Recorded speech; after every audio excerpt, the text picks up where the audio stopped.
My setup is all weird right now. Oh, wait. There you go. Hey, Hey. look. Hey, Hello, hello. greetings. You can hear me? Yes, I can hear you. Awesome, awesome. How you doing? Awesome. Awesome. I'm wonderful. How are you today? Chilling, chilling. Are we waiting Man. on a couple more, or did you guys want to, or was it just with you guys today? Nah, we're waiting on the Yeah, rest it of the should be guys to one. get in here. Oh, What's okay. good, man? Chat until then. What it do? I woke up way late today because I was recording that and mixing that drum cover all night. So I, Oh, went, I woke up, I was like, "Ugh," and then I had his bed frame come. I was putting that together, and then Castle called. He was like, "Yo, you good for 2:30?" you At like, the oh shit, yeah, 22, I'm like, "Oh snap! I put some lotion on. Can't be ashy." Thank you. I appreciate that. yeah. But Word. I see. Yeah, yeah, yeah. You got the yeah, moisturizer going on over there. I had to real quick slap some moisture on my patty. My mugs. Did you finish My- putting your bed frame together? I did. I did. That's Congrats. amazing. There's no way. I would have been doing that all day. Yeah, that shit get real. The IKEA, they give you like missing parts on purpose. You be like, H, there's no J. Crash. How you Literally, I could right? never put together an IKEA piece. I feel like they mess them up on purpose. Yo, they do. I promise. Yeah, Can't remember the last time I got IKEA, man. That's crazy. You got them from IKEA too? Nah, I can't remember the last time. It's too When I, much. when I first moved in, but like me and my girlfriend, like my girlfriend's like a huge vintage connoisseur, so all she's getting is vintage That's the everything. way to So go, it's like, honestly. They built the yeah, best. it's really nice. It's like sustainable, you know? Yeah, and you can find like all these unique pieces because the moment you got to put something together yourself, well, at least for me, everything's crooked in my house. So Ah, that's funny. When we get stuff from IKEA, we always have to take extra steps that's not in the actual instructions. yeah, I don't even Yo, follow the instructions. I That's must say, my pops came over to my crib uh, and he changed my whole life because I've been putting together these like IKEA things forever, right? Like a little right. shelf here, a little chair, a little table, all that stuff. And the To be concept Home of Depot. keeping everything kind of loose till you get, and making everything tighter at the Yeah, we same time. So you Right. could like have, I did that. This chair, the very chair I'm sitting on, one side didn't work out, and I went on the phone with Best Buy, like, yo, this joint don't work. So like the way it was made in the factory was messed up, and the guy, he trusted me. He was like, all right, bet, just bring the chair back and this and that. And my father ended up coming over before I got to return the chair. He was like, I know you said it's messed up, but let me take a look at it. I'm like, your dad, it's messed up, yo. Trust Right. me. I Can't put fix. the other one because I bought two of the same chairs, and I put the other one together, no problem. Oh, And okay. it's like so that means I'm feeling extra confident. Like I did Right. one. It's obviously the chair that's the problem, not you. My father, he did that shit with one hand on the phone. He was on the phone, did it, and I was like, Don't you yo. hate that? I My was like, parents yo, always do that to me. I'd be like, I'm grown, I can do it. I'm like, okay, all right, no, it's fine. All right. I was taken back. No, it's totally fine. I mean, that's what we're dealing Yep. with during quarantine. We have to build our own bed frames and all this Yeah. kind of stuff. What else have you guys been Build it. doing during this time to keep busy? Well, I Uh, just ate an omelet with a lot of hot sauce, and I'm Yeah. feeling I'm feeling Spicy. a bit of that.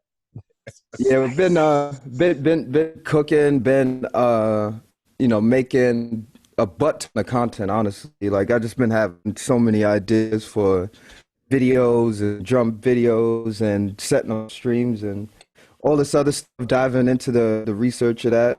I've been actually having a pretty good quarantine, but I've been doing this way before they called it quarantine. So I'm an expert at this sequester. I'm an expert. What about you, LB? Man, I feel like, man, what I've been doing, I just been like taking the stroll with my instruments.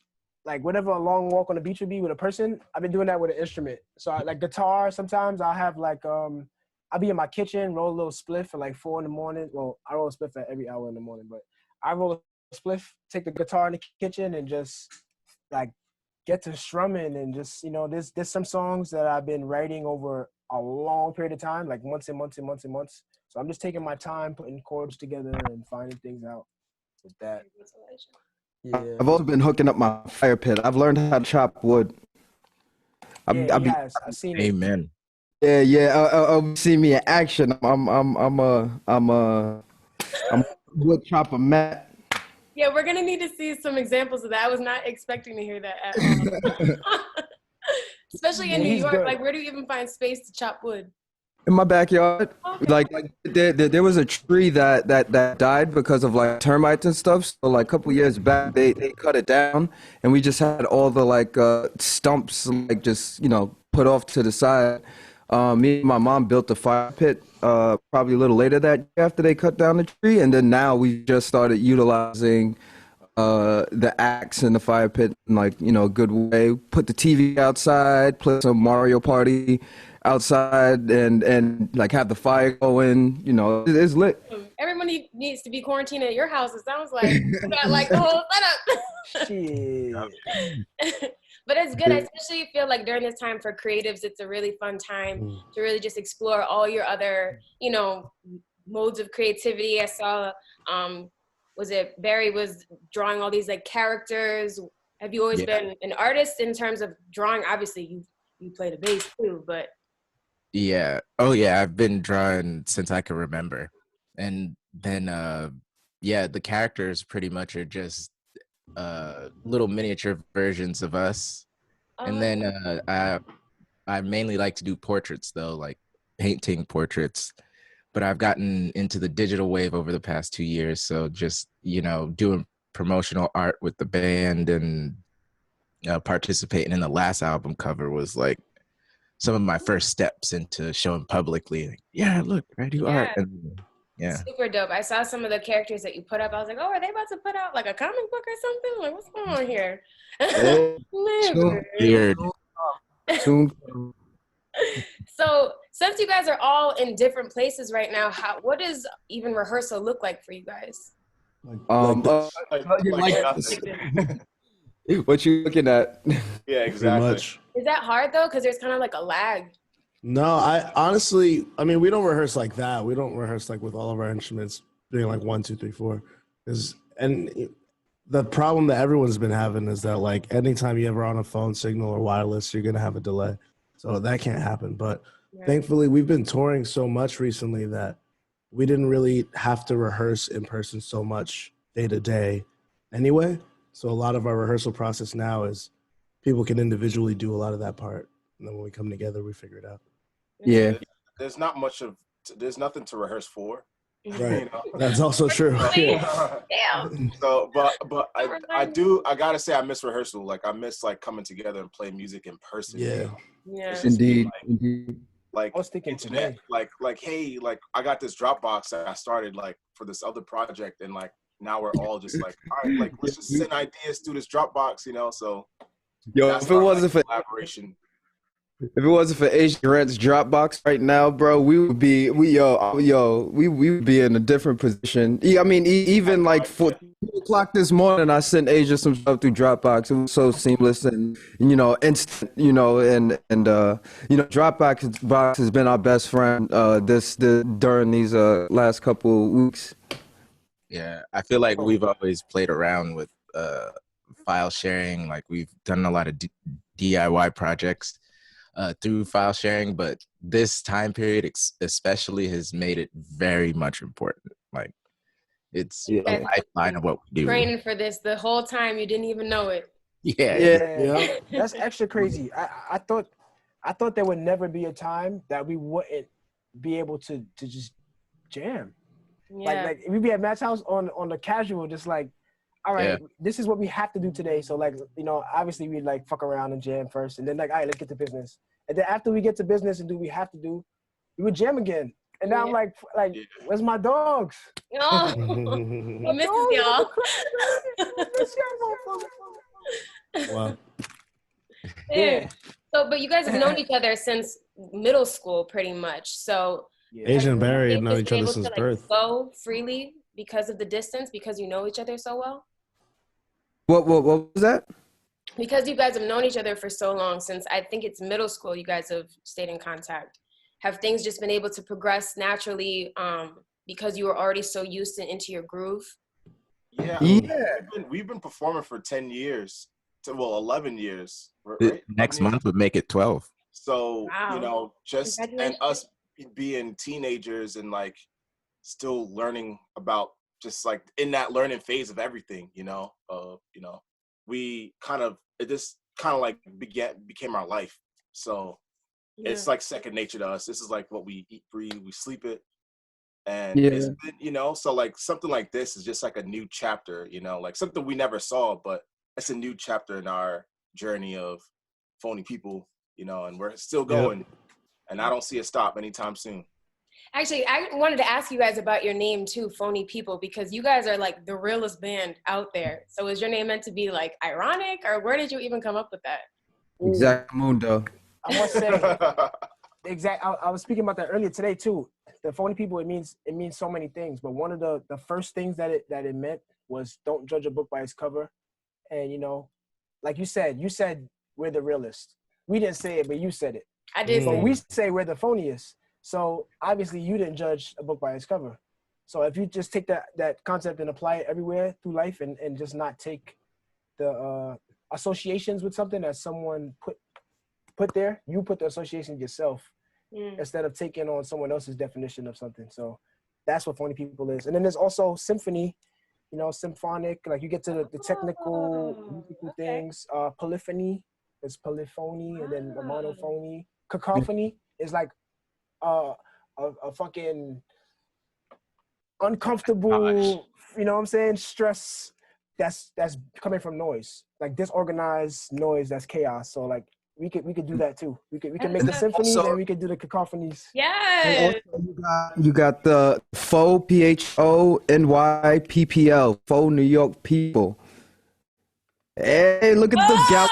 Hey, There's layers to it. Yeah, gotta break it down. Wow, that's so dope. I love that.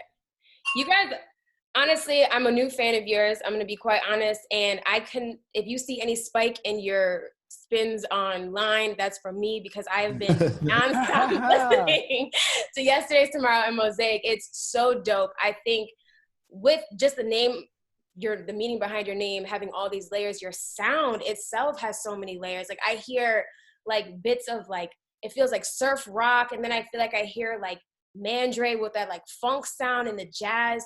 So where do you guys come up with the inspiration to create such an eclectic sound? I think we just don't let it get in our way. We don't let not doing something get in our way. Generally, if one of us plants a seed or has a certain kind of idea or a vision for something, we all try to support whatever that initial idea is from whatever combination or individual, made it, or if it was all of us. And because all five of us very much listen to a bunch of different music and show each other a lot of music, it's never really to us felt that peculiar. Like it's never really been that kind of thing where we're like, wow, we really makes a lot of different stuff. It just seems natural. It seems like the natural next step when we arrange songs, like, oh, what if we go here? Or what if we do this? Yeah, we don't allow ourselves to be boggled down by a specific genre of being like we're a hip hop band, we're R&B band. We just allow our thoughts and our music to just roam freely, and nobody's subject to their main instrument. Like Asia could be on the drums one day, create some fire, and it's like that's hot. No, we gonna use that. And that adds to like just the creativeness and the innovativeness of how our music sounds, because there's no boundaries to how we can create and what we can create. Right. That's so dope. So how many instruments do you each individually play then? Ooh, I think I play like 6 or 7, one of the two. Wow. Yeah, I'm mainly a set player in the band, but I'm a classically trained percussionist, so I like have a wide span of just still drum, but a wide span of instruments just over in the percussion family to play and give to the band. I've definitely seen you play bass. I've definitely seen you play keys. Yeah, I was about to go in on you just now because you definitely play instruments that a drum has nothing to do with. Yeah, I always find that question really, really cool because I always think about like musicians, right? And like I think a goal sometimes, well, for a lot of musicians, like it's like they have like this exploration factor, and like like one day you might be playing keys, and then like man, like I want to pick up guitar, I want to play guitar, I want to pick up bass. Like you find yourself like man, I can play a couple of these instruments. I won't go on stage playing them, but like yeah. So like, you guys are like it's like a journey, like you might like if you like all right, the musician life found you. You might start off playing like for me, I started off playing a baritone horn, which is it's like a small miniature tuba, Right. but a trumpet, like a little bit bigger than a trumpet. And then I went on to like playing viola. I went playing on a string instrument in orchestra, and I thought that was my thing.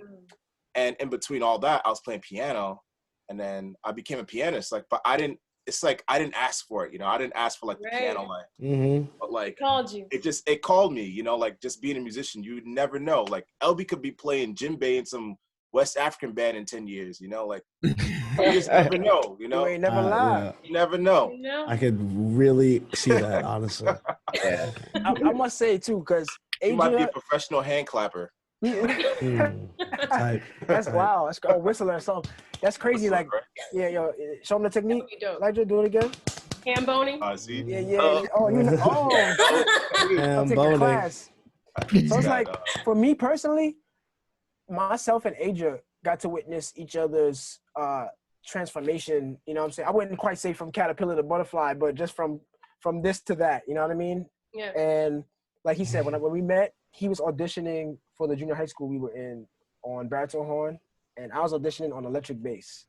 Yeah. And When I met Asia, he was auditioning with viola, and I was auditioning with upright bass.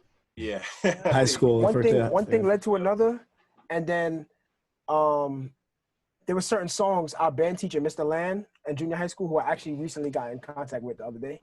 Wow. He was like, yo, on certain songs, I'm gonna need you on bass. On certain songs, I'm gonna need you on drums. So I was switching back and forth, and I realized like the importance of understanding music as a whole instead of just one instrument's aspect or what the contribution could be. Just understanding arrangement as a whole, and like, oh, okay. And then things pushed me to be a lead vocalist, and that's another thing that wasn't my conscious decision, but it's just where life put me. And it's so cool just having these different outlets to express yourself in, and Similar for me, like being in School of Rock was very much like the way that it was set up was every song had a different set of people on stage playing it. So every song was a potential for a different bass player or guitar player or drummer or whatever. And I was so into that School of Rock culture that I just wanted to be on every song. So every time I could do something, I just wanted to, or if we were jamming or whatever. And I got kicked out many times for like practicing drums when I was supposed to practice bass or whatever. But I mean, after all of that, I ended up playing a whole other instrument just for this band. I only started playing guitar to be in this band. So Wow. it's a pretty interesting way that it all happens. Again, it's like, you don't even really think about it. It's just like a day-to-day thing.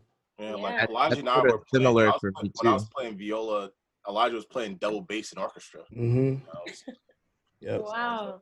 Yeah, that's something sort of similar for me too. I started with trombone, honestly. Oh, me too. I forgot about me playing trombone in high school. Yeah, you guys should do a song where he's playing baritone, you're playing trombone. We were talking about that, yeah. I have my trombone still, my first one.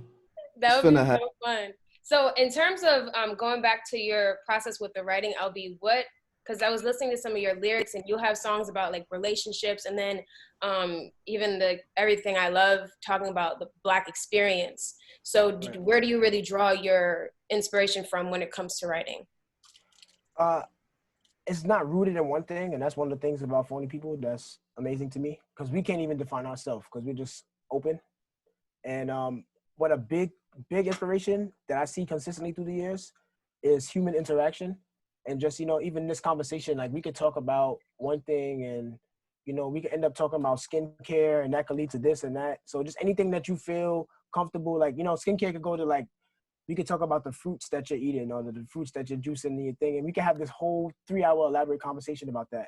But then if you look beyond the surface and see what we're really talking about, besides, what the words that we're using are, if you look deeper, then you could see a lot of things that revolve around human interaction in general, whether it's talking about business, whether it's talking about personal things, we're talking about health, we're talking about this. It's just a lot of common elements in communication that I see. So sometimes I try to tap into those when I'm inspired by a new thought or concept that I feel is heavy, or, you know, revelations I may get, or, you know, like Why I Love the Moon is one of our most popular songs. Oh And that yeah, song was I love that song. hey, nice. I'm I was glad. listening to it during that Scorpio moon last week. I was like, yes. Hey, yeah, that song was like. What's your moon sign?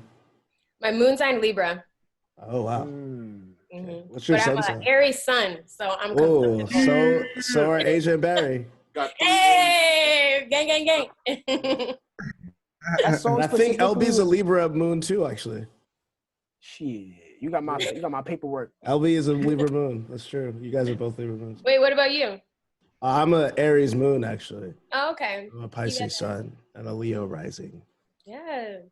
Hey, that song specifically, Why I Love the Moon, like that one, and it's one of our most popular ones. But the way that came about, even just to talk about like the inspiration, it was, I think, about 2 weeks before that song was recorded, at least the demo of it was recorded, I had the revelation about the moon.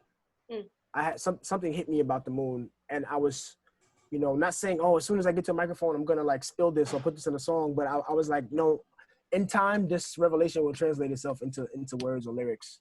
And it just happened. You can't really like spawn a revelation on its own. It hits you when it hits you, like the aha moment, you know?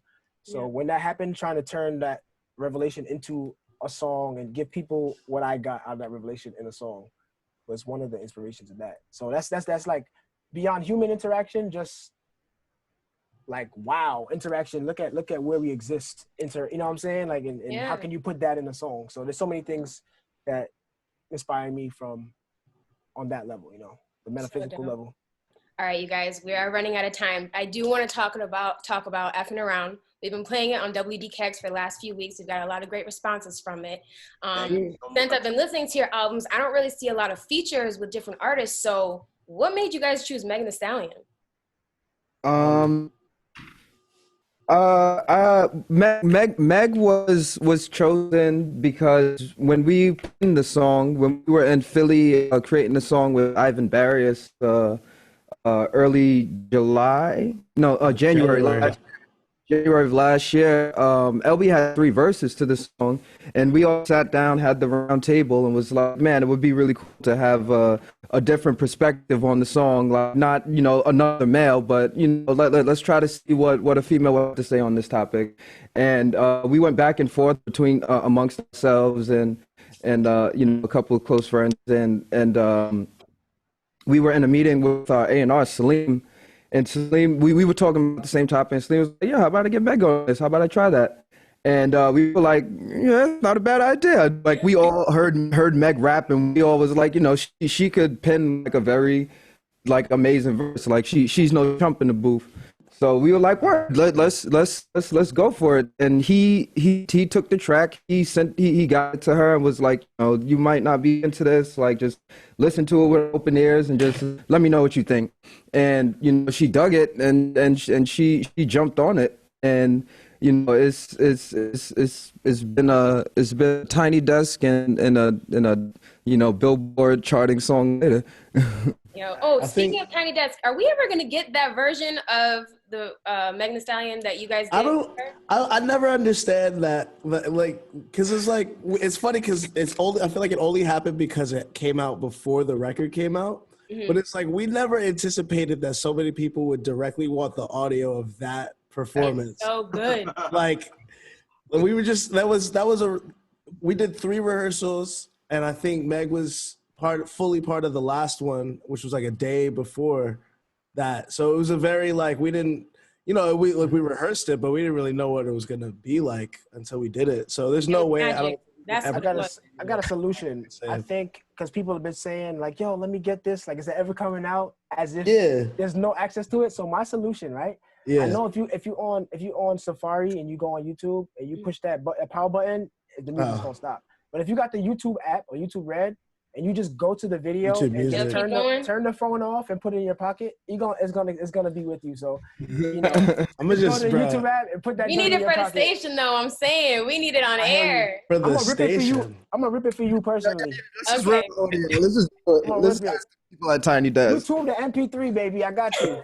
Ourselves. And also, I was gonna say in general, before not having features wasn't something we were specifically doing, but it was just the way that we'd put everything together. It's very involved, and we are around each other a lot, so we don't necessarily always get the luxury of, or the the time to wait to interact with other people or to work with other people. And this newer project, just we had more options to do that, and we were in LA a lot more often with around the people that we wanted to work with, and so a lot of the stuff that we were able to do was because we had the time to be somewhere and invite that person somewhere. Yeah. I'm so excited for this new project, guys. Do we have a date yet? Nope. We do not have a date. Not yet. Okay. That's Not all right. yet. I can be When I patient. get one, you'll get one. All right. Let me know. And whenever you guys are in LA, I'm out there often. So hit me up. Let me know what else we'll you guys do. got coming out. Let's get some food. Yeah, I got We you. like to eat. Elijah's nice. He know how to cook. Matthew know how to cook. Asia know how to. I think everybody know how to cook but me. Perfect. Well, I know how to eat. I don't know how to cook. So let's set it up. There we go. All right, guys. I'm gonna let you get to your next interview. I just want to thank you so much for taking this time with WDKX, and we will hear from you soon. Thank you so much. Thank Much you. love. Thanks for having Shout out us. to Thanks for having WDKX. It's your boys, Phony People. It's Liddy fam. Word.